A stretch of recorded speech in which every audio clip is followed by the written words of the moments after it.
छोटे से कस्बे शिवनगर में एक ही नाम हर जुबान पर रहता था, सेठ हरिराम। कारण उसकी अमीरी नहीं बल्कि उसकी कंजूसी थी। सेठ हरिराम इतना कंजूस था कि अगर कोई दिया बुझ रहा हो तो तेल की एक बूंद भी सोच समझकर डालता। लोग मजाक में कहते, सेठ अगर सांस भी उधार ले सकता तो ले ले। सेठ का बड़ा सा हवेली नुमा घर था, लेकिन अंदर कदम रखते ही अजीब सा सन्नाटा महसूस होता। न हंसी, न मेहमान, न पकवानों की खुशबू। सेठ की पत्नी धर्मावती सीधी सादी और सहनशील औरत थी। वह चाहकर भी सेठ की आदतें बदल न सकी। एक दिन शिवनगर में पंचायत बैठी। सरपंच ने ऐलान किया, इस साल कस्बे का वार्षिक भंडारा सेठ हरिराम कराएगा।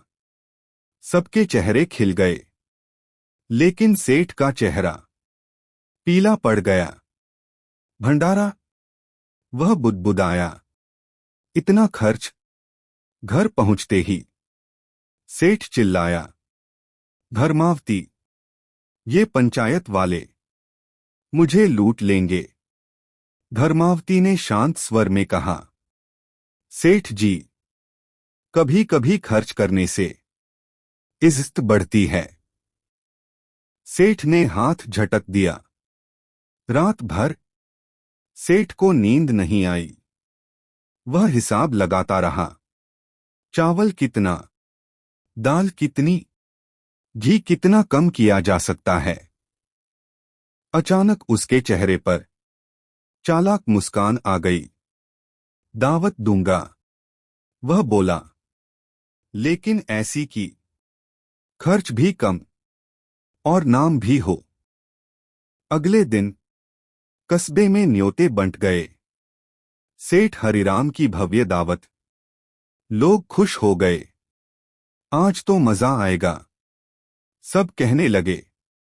दावत वाले दिन सेठ ने आंगन में लंबी पंक्तियां लगवाईं, पर रसोई में अजीब तैयारी थी। दाल में पानी ज्यादा, सब्जी में आलू गिने चुने, पूरी आधी साइज की। हलवाई परेशान था। सेठ जी, उसने कहा, इतना पतला हलवा। सेठ फुसफुसाया, घी की खुशबू ही काफी है। मेहमान आने लगे। पहली थाली पहुंची। लोगों ने जैसे ही कौर मुंह में डाला, चेहरे उतर गए। ये क्या? किसी ने कहा।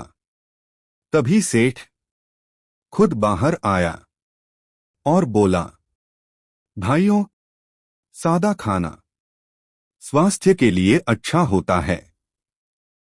लोग एक दूसरे को देखने लगे।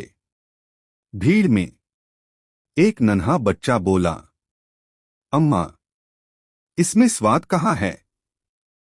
उसकी बात सुनकर लोग हंस पड़े।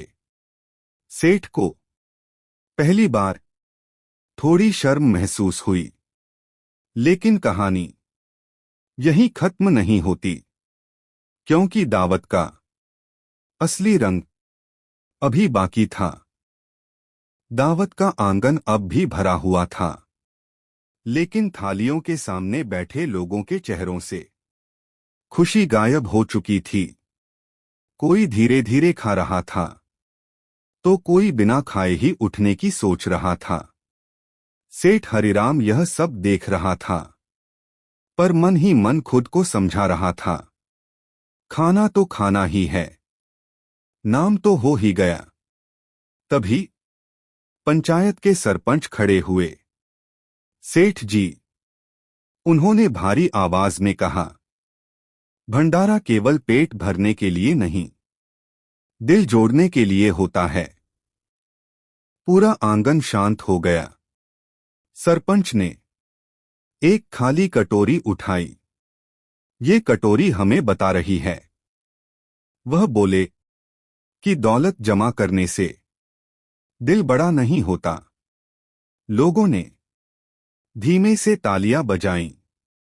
सेठ हरिराम का सिर झुक गया।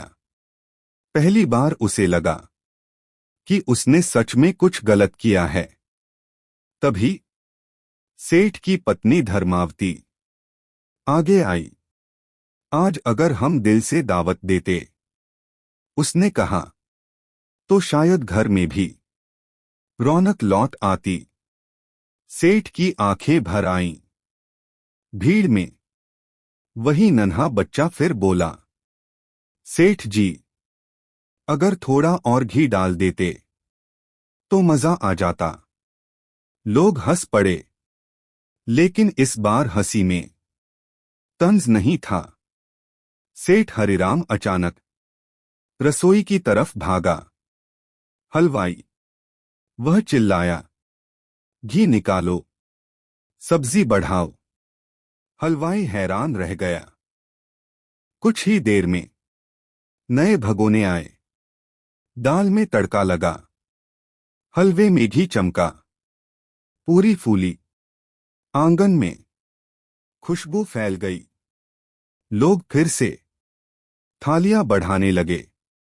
सेठ हरिराम सबके बीच खड़ा होकर बोला, आज समझ आया, कंजूसी से तिजोरी भरती है, पर इज्जत नहीं। पूरा आंगन तालियों से गूंज उठा। उस दिन के बाद शिवनगर बदलने लगा।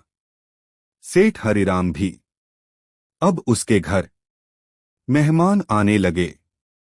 हंसी गूंजने लगी।